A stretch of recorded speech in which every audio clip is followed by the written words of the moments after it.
I'm going to read all your comments. Can you responded back, and I'm going to be fair here because your very first comment here, if anybody's seen any of my other videos, you just know why I'm saying I'm going to try to be fair here. So answering your first question first, I acquired my BA from Northwestern University. Okay? I'm going to try to be fair.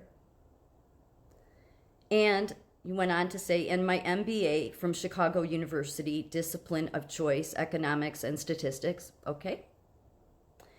Now let's address Trump. He's also responsible for signing two other bills into law. The Not Invisible Act of 2019 and Savannah's Act, both important. Now, couple this with the 1.9 trillion tax cut for the top 1% income, and you begin to form the opinion that Trump couldn't care less. However, he's also spearheaded cuts to administration on children and families, 5.4 billion, and temporary assistance for needy families. Okay, so first of all, most of the country wouldn't agree with you, except people that are higher educated, that the tax cuts only affected the wealthy. That's just a talking point the left likes to use. As far as the assistance, this one's easy to see, but I looked it up anyway. As far as the administration on children and family services, he spearheaded cuts. Yes, he did. Because the money hasn't been going where it's supposed to. It's not helping needy families, and it's not helping children. Hell, I knew this going back even before Trump's days. All of this money that supposedly comes from the federal government that the state is supposed to dish out for all of these programs, and they don't. They don't. They serve to make sure that mothers that aren't married, not that they have to be, but that they just keep having children, or that they just keep taking in DCFS kids, and they only take the DCFS kids in to get money from the state. Yet then when their kid freaks out and goes into the mental institution or the mental hospital where I'm at, then they don't want to come pick them up, and it takes the state to say, look, we're going to cut all your funding for the 4 children you have in your house that are all state wards, but you're not caring for, but we've been giving you money if you don't come and pick up your 5th child. So the state is as corrupt as the federal is, all stealing the taxpayers' money that is supposed to help needy families, that is supposed to help children, that is supposed to go to these programs, and it doesn't. I've seen it. Anybody who's worked in it and is honest has seen it. It doesn't. Governor Pritzker, I don't care who it is, Governor Pritzker, any other Illinois governor, will tell you about all of these things, these programs we're going to do. We're going to put funding towards this, and this is going to get better. Shit, I've heard all my life how the Department of Children and Family Services in Illinois is going to get better, and it's only gotten worse.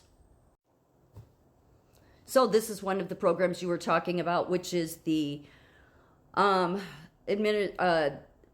temporary assistance for needy families. This is one of the most corrupt of all. So yes, he spearheaded major cuts to it. Because see, Trump just wasn't coming in to help children. He was helping get rid of the corruption. So when he said drain the swamp, he literally meant drain the swamp from the federal to the state. But see, I would never expect somebody that has graduated from Northwestern and Chicago University to understand this, because you have been indoctrinated, most especially in any major Ivy League university in Chicago, to hate any Republican, to see everything as everything they do is somehow corrupted. And yes, most of the Republican Party is just as corrupt as the Democrats, but the Democrat states are worse, majorly worse. As you can see here, in September 2022, a total of 1.0 million families received TANF assistance. This compares with the historical peak in receipt of assistance under TANF's predecessor program in March 1994 of 5.1 million families. So this has been a controversial issue from the start, because you have the Republicans on one side that say we're not going to create a welfare state. There's a part of me that agrees with, I think we should help the people that need help. But I understand what they're saying too, is that you create a welfare state that's just give me money. Well, I saw what they meant by that. And this was, going back, when I first came into nursing, I saw that. Because literally, they will put DCFS adolescents with these mothers that don't care about them, but they get so much extra money from the state to put them in homes where God only knows what's happening to them, really. I mean, the DCFS system should have been stripped a long time ago, because it's one of the biggest ways the state is laundering money into that and then back into their pockets. Nobody in it. That's part of this whole problem. So yes, Trump cut it, not because he doesn't care about families or children, but because he does. And he's not going to let taxpayer money go just to dirty politicians on the left and the right. Yeah, and ProPublica, okay, quite frankly, they are so far left, but I love how they're just helping to bury their own side. I do. States are hoarding $5.2 billion in welfare funds, even as need for aid grows. So most of the states are hoarding it. But even if they're not hoarding it, they are putting it into their own pockets. So Trump wasn't trying to cut to families or children. And I think most people that are level-headed realize that.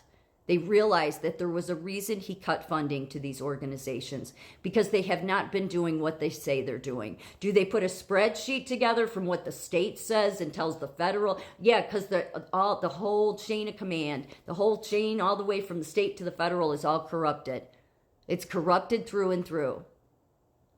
But your higher education would tell you not to listen to me. But that higher education is what indoctrinated you into believing somehow that the TANF or any of these programs that said they were helping needy families were ever helping needy families. Most people say they never were to begin with.